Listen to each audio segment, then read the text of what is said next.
वह काफी अलर्ट हो चुके हैं और प्रशासन को उन्होंने मुस्तैद कर दिया है। देखना ये होगा कि क्या बौद्ध जिले में और भी मामले बढ़ते हैं तो यह फिर प्रशासन और उड़ीसा सरकार के लिए एक खतरे का सूचक साबित होगा। बढ़ते हैं उड़ीसा के दूसरे राज्य की तरफ, केंद्रपड़ा। जैसा कि लॉकडाउन 3 के आरंभ होते ही और मोदी का राष्ट्र के नाम संबोधन होने के बाद लॉकडाउन 4 के बारे में भी चर्चाएं करी गई हैं। लॉकडाउन 4 आरंभ होगा, वो नए नियम और नई रूप रंग और नई रूपरेखा के साथ लोगों के समक्ष पेश होगा। इस बात को देखते हुए जो प्रवासी मजदूर बाहर पड़े हुए हैं वह अपने घरों की तरफ और जल्दी से बढ़ने लगे हैं। हालांकि उड़ीसा की सरकार या फिर और सरकारें प्रवासी मजदूरों को लाने के लिए एक बेहतर व्यवस्था और उचित प्रबंध करती हुई नजर आती है, परंतु अभी भी यह देखा गया है कि लोग पैदल इतनी दूर से अपने घरों की तरफ बढ़ते हुए नजर आते हैं। ऐसा ही मामला सामने आया है हमारे साथ राज्य प्रमुख अजय बेहरा की इस रिपोर्ट में। आपको बता दें कि यह मामला है उड़ीसा के केंद्रपड़ा का। केंद्रपड़ा में 2 लड़कियां और 1 लड़का 3 व्यक्तियों को रोड पर आते हुए देखा गया। राज्य प्रमुख अजय बेहरा के साथ सुजाता गोस्वामी और निरुपमा दास मौजूद थे। उन लोगों ने उनसे बात करने पर यह पता चला है कि वह हैदराबाद से केंद्रपड़ा के कंटा घर अपने गांव पैदल ही चलकर आ रहे हैं। यह अत्यंत ताज्जुब की बात थी कि आखिर इतनी दूर पैदल चलकर लोग कैसे आ रहे हैं। उन सभी को समस्याएं हो रही हैं या फिर इतने सारे राज्यों की सीमाओं को पार करते हुए, इतने जिलों की सीमाओं को पार करते हुए प्रशासन से बचते हुए आ गए हैं, या फिर कोई और बात है।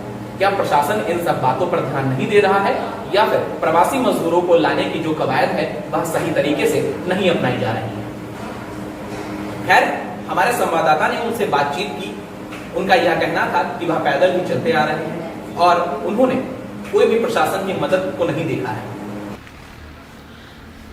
अभी जो दुनिया में कोरोना वायरस जो इस तरह आतंकित है वो फैला चुका है हर देश पर, वो आतंकित हो चुका है। अब लोग ज़्यादा आतंकित हो रहे हैं।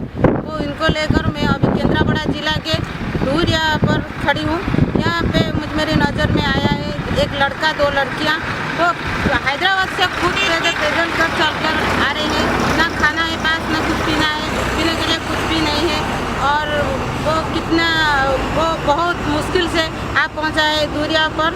और इनको नज़र जब आया, हम सीडीएम से कॉल किया था और सीडीएम कह रहे थे कि हाँ हम गाड़ी भेजेंगे और उनके लिए कुछ करेंगे, और वो अभी तक कुछ भी नहीं हुआ है। और अभी वो लोग भी अभी भी खड़े हैं धूप पर, इतना धूप पे भी खाने पीने कुछ नहीं है। वो अभी भी वो खड़े हैं यहाँ पर।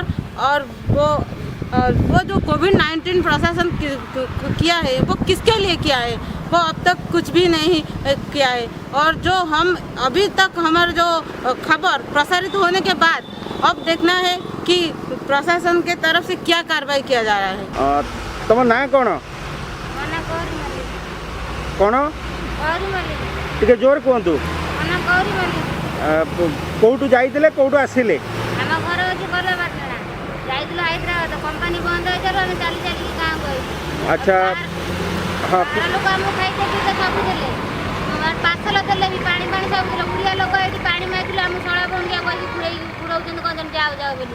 तुम केते दिन है चलिक आसिल? आम 2 तारीख चली गई। तुम 2 तारीख रु चलिक आसिक आज पहुँचुच दूरिया छकरे?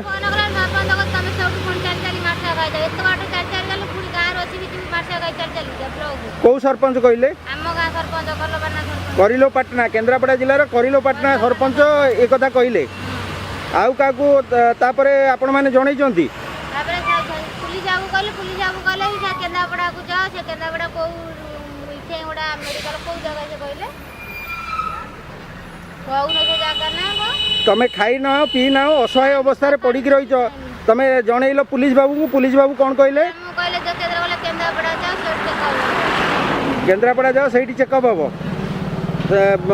तुम कहलनि आमे आगे चल चलिकी केमती जाई परिबु? आमे कहलु सेठू पळै गले बाइक रे पळै गले किछि बुझिलेनी। अच्छा हो। आखिर सरकारें लोगों को लाने के लिए जो इंतजाम मुहैया करा रही हैं वह धरातल जमीन पर देखने को क्यों नहीं मिल रहा है? कहीं ना कहीं कुछ दिक्कतें हैं जिनको सरकार को सुधारना होगा और हुई गलतियों को और गलती करने वालों को आड़े हाथ लेना होगा। संवाददाता अजय बेहरा ने ऐसी स्थिति को भापा और इसके बाद सीडीएमओ को फोन किया। सीडीएमओ को फोन करने के बाद यह जानकारी दी गई कि यहाँ पर 3 व्यक्ति हैदराबाद से पैदल चलकर अपने गांव की तरफ बढ़ रहे हैं। हेलो ଆଜ୍ଞା ସିଜିଏମ୍ କେନ୍ଦ୍ରାପଡ଼ା କହୁଥିଲେ? ହ୍ୟାଲୋ, କହୁଛି ମୁଁ ଅଜୟ ବେହେରା କହୁଛି TV1 ଇଣ୍ଡିଆ ନ୍ୟୁଜ୍ରୁ। କୋଉଠୁ? ଅଜୟ ବେହେରା କହୁଥିଲେ TV1 ଇଣ୍ଡିଆ ନ୍ୟୁଜ୍ରୁ। ହଁ ଓ ହଁ କୁହନ୍ତୁ। ହଁ ସାର୍, ବର୍ତ୍ତମାନ ଆମ ଟିମ୍ ଆମେ ପହଞ୍ଚିଛୁ ଦୁରିଆର କଣ୍ଟା ଘର ପାଖରେ, ଦୁରିଆ ପୋଲ ତଳେ ଯୋଉ କଣ୍ଟା ଘର ଅଛି ସେଠି ଆମେ ଦେଖିବାକୁ ପାଇଲୁ କିଛି ମାଇଗ୍ରେଟେଡ୍ ଲେବର ଯୋଉମାନେ ହାଇଦ୍ରାବାଦରୁ 14 ଦିନ ଦୀର୍ଘ 14 ଦିନ ଧରିକି ଚାଲି ଚାଲିକି ଆସିଛନ୍ତି। ତାଙ୍କୁ ଖାଇବା ପାଣି ଟୋପାଏ କେହି ଦେଇନାହାନ୍ତି ପିଇବା ପାଇଁ। ସେ ଆସିକି ବର୍ତ୍ତମାନ ପହଞ୍ଚିଛନ୍ତି। ଆମ କ୍ୟାମେରାରେ ସବୁ କଏଦ ହେଇଛି, ତାଙ୍କର ଷ୍ଟେଟମେଣ୍ଟ ବି ଆମେ ନେଲୁ। ତ ଜଣେ ପୁଲିସ ଭାଇ ଯାଉଥିଲେ, ତାଙ୍କୁ ବି ଆମେ କହିଲୁ। ସେ କହିଲେ ଆଜ୍ଞା ମୋ ପାଖରେ ମୁଁ କିଛି କରିପାରିବିନି, ଆଇ ଏମ୍ ହେଲ୍ପଲେସ୍। तो ये 3 जनकू आपण आम TV1 इंडिया न्यूज चैनल तरफ आपन को आम अनुरोध करूचु ये 3 जनकू नहीं कि आपनकर जो कोविड क्वारंटाइन होम अच्छी रखा जाऊ। कौन आपन रहिबो सर मतामत? से जो ब्लॉक रो लोक से ब्लॉक को पठी दे एडमिनिस्ट्रेशन कथा कहै कौन कहले एडमिनिस्ट्रेशन जे बुझुचंदी तांकर माइग्रेंट मानक कथा न तां कहि दोछ। हां तांको टिके हां इन्फॉर्मेशन दियंतु। एटा अछंती दूरिया छकर कंटाघर पाखरे। अच्छा हो ठीक अछि। हाँ टिके दयाकरी तांको टिके रेस्क्यू करिया व्यवस्था करंतु, नले पुणी जदि से पळै जिवे पुणी किछि रोग संक्रमित होबार किछि आशंका रहिबो। ठीक है आज्ञा आज्ञा। सीडीएमओ से बात करने के बाद कुछ देर तक इंतजार किया गया। इंतजार करने के बाद जब प्रशासन की तरफ से कोई सुध नहीं ली गई, उसके बाद राज्य प्रमुख के द्वारा केंद्रपड़ा के जिलापाल से फोन के द्वारा बात करी गई। नमस्कार सर। हाँ जल्दी बोलो। सर यहाँ पे दूरिया का जो कंटाघर है यहाँ के पास हम अभी खड़ा है। हमारा टीम अभी दिखने को मिला 3 माइग्रेटेड लेबर, ये करीलो पटना का है। वो पैदल में चल के 14 दिन हो गया, अभी पहुंचे दूरिया कंटाघर के पास। ये इन्फॉर्मेशन जिलों का सुपरिटेंडेंट पुलिस और सीडीएमओ को हमने दे चुके हैं, लेकिन अभी तक 1 घंटा हो गया, कुछ जिला प्रशासन की तरफ से कुछ कार्रवाई नहीं हुआ। करीलो पटना से आ रहे हैं लोग? नहीं, उनका घर है करीलो पटना। वो गए थे, वो है माइग्रेटेड लेबर, वो गए थे हैदराबाद अच्छा। से लौट के चलकर पहुंच चुके हैं यहाँ पे दूरिया के पास जो कंटाघर है। हैदराबाद से चल के पहुंच चुके हैं? जी 14 दिन हो गया। 14 दिन में आज पहुंचे वो दूरिया की कंटाघर के पास। अभी वो खड़े हैं। अच्छा। 2 लड़की और 1 लड़का। अभी सवाल ये है कि सर ये घुस जाएंगे तो टाउन में कुछ प्रॉब्लम हो जाएगा।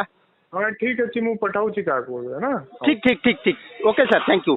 खैर जिलापाल ने आश्वासन दिया कि जल्द से जल्द वहां पर प्रशासन को भेजा जाएगा, जो वहां पर जाकर उन सभी की मदद करेगा और सभी को इस बारे में जागरूक करेगा।